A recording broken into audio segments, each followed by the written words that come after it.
Have you ever been completely sure about something and later realized you were wrong? Have you ever taken a look as rejection, a silence as disinterest, a delay as a problem? What if I told you that in many of those moments, your brain wasn't showing you reality, but a distorted version of it? The unsettling part isn't that this happens. The unsettling part is that you almost never notice it. Because when your brain distorts something, it doesn't warn you. It doesn't say, this is just an interpretation. It presents everything as truth. Most people grow up believing they think rationally all the time.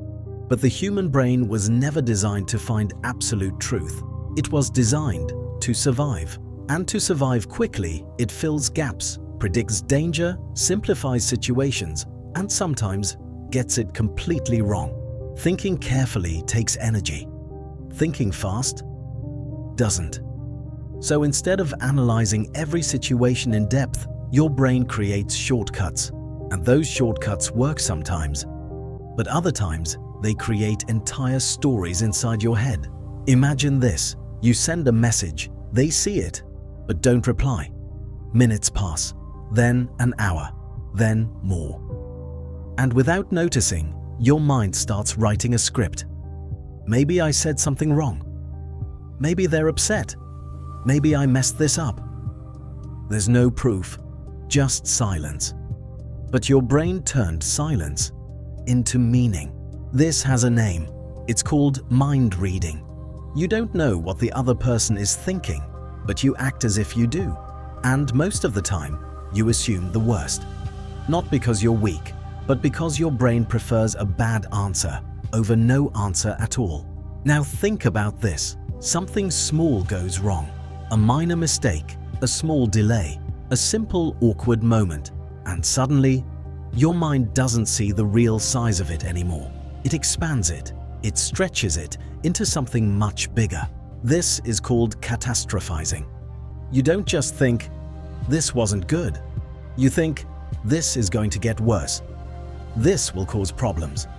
I won't be able to handle it. Your brain doesn't stay in the present. It jumps into a future collapse and reacts as if it's already real. And here's the key detail. Your body doesn't wait for reality to confirm the story. If your brain believes there's a threat, your body follows. Your chest tightens, your breathing shifts, your focus drops, you start suffering from something that hasn't even happened. Now imagine a full day. 10 things happen, 8 go well. 1 is neutral, 1 goes wrong. Which one stays in your mind at night?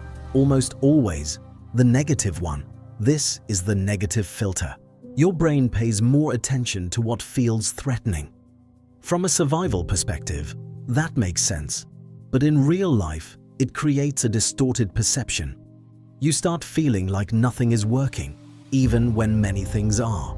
And it gets worse when thoughts stop being temporary and start becoming identity.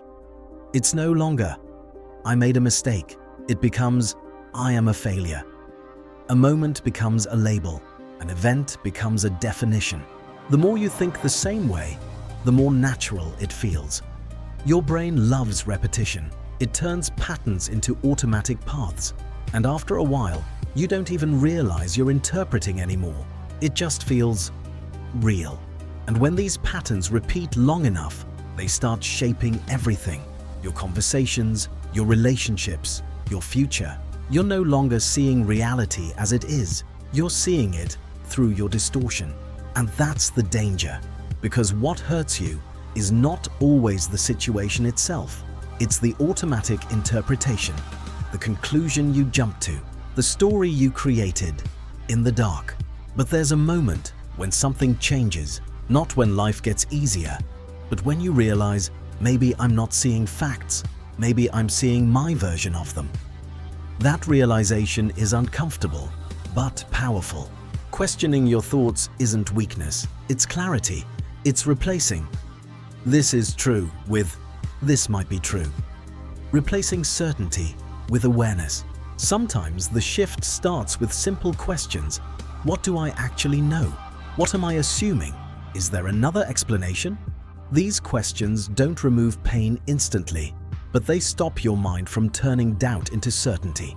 Maybe the real problem was never the world itself, but the way you learn to interpret it. And if part of your pain comes from distortion, then change is possible. Your brain will keep guessing, predicting, simplifying. That won't stop.